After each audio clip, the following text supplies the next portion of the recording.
हर हर महादेव सभी को। इस वीडियो को देखने वाले सभी लोगों को सादर प्रणाम। आज के वीडियो में बात करने जा रहा हूं कि गंगा जल जो है, आपने सुना होगा गंगा जल बहुत ही पवित्र जल है। हमारे धर्म में, सनातन धर्म में बहुत सारे पवित्र कामों में गंगा जल का इस्तेमाल किया जाता है। और सबसे बड़ी बात यह है कि गंगा जल कभी खराब नहीं होता।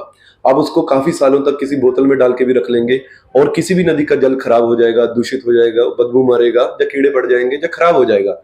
लेकिन गंगा जल का पानी किसी भी बोतल में डाल के आप रख दीजिए, वो कभी भी खराब नहीं होता। इसके पीछे की मैं आपको दो कारण बताऊंगा। एक तो जो साइंटिफिक एक्सप्लेनेशन थी वो, और इसके पीछे की जो धर्म के हिसाब से कहानी जुड़ी हुई है वो भी बताऊंगा। तो पहले साइंटिफिक एक्सप्लेनेशन की बात कर लूं तो 1890 के टाइम पर एक ब्रिटिश रिसर्चर कह लीजिए, साइंटिस्ट कह लीजिए, वो इंडिया आया हुआ था। और उन्होंने देखा तब हैजे की बीमारी से इंडिया में लोग मर रहे थे। भारत में लोग हैजे की बीमारी से मर रहे थे, तो उनकी लाशों को लोग गंगा नदी में ही प्रवाह कर रहे थे। तो नदी में प्रवाह कर रहे थे हैजे से मरे हुए लोगों की लाशों को। अब उस साइंटिस्ट ने क्या देखा, लेकिन लोग उसी पानी में जाके, गंगा में जाके स्नान कर रहे हैं और उसी पानी को पी रहे हैं, लेकिन बीमार नहीं हो रहे। तो उसकी क्यूरियोसिटी बढ़ी और उसने जानने की कोशिश की कि इस पानी में ऐसा क्या है जो कि पानी खराब नहीं हो रहा है, क्यों नहीं खराब हो रहा है और बीमारी क्यों नहीं फैल रही। उसके 20 साल बाद एक फ्रेंच माइक्रोबायोलॉजिस्ट भी आए, उन्होंने भी रिसर्च किया और उन्होंने निष्कर्ष निकाला कि इसमें बैक्टीरियोफेज नामक वायरस है जो कि पानी के अंदर के बैक्टीरिया को मारता है।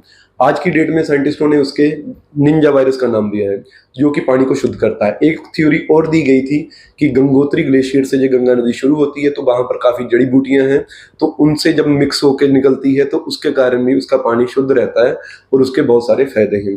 तो ये तो होगी साइंटिफिक एक्सप्लेनेशन, लेकिन वो काफी हद तक जस्टिफाई नहीं कर पाई थी इन चीजों को। अब आ जाते हैं धर्म के ऊपर, जो धर्म से जुड़ी हुई कथा है। तो राजा सगर के 60,000 पुत्र थे, उनको वरदान में मिले थे, चमत्कारी रूप से उनके 60,000 पुत्र पैदा हुए थे। बाद में उन्होंने अश्वमेध यज्ञ करने का प्रण लिया। तो क्या हुआ था, देवराज इंद्र ने चोरी से उनका घोड़ा चुरा के कपिल मुनि जी के आश्रम में बांध दिया। जब उनके 60,000 पुत्र वो ढूंढते ढूंढते पाताल लोक में पहुंचे तो कपिल मुनि जी के पास में घोड़ा बंधा हुआ देख के उन्होंने सोचा कि ये घोड़ा कपिल मुनि जी ने ही बांधा होगा। तो उन्होंने बुरा भला उन्हें कहना शुरू कर दिया। अब कई वर्षों से कपिल मुनि जी तपस्या में बैठे थे और उनके अपमान से उनको क्रोधित होकर उन्होंने जैसे ही अपनी आंखें खोली तो उनके तप की अग्नि से वो सारे के सारे 60,000 पुत्र भस्म हो गए।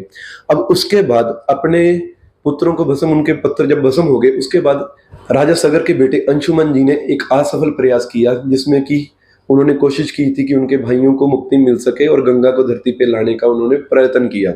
उनके बाद में अंशुमन के बेटे दिलीप ने ये प्रयत्न किया, लेकिन वो भी असफल रहे।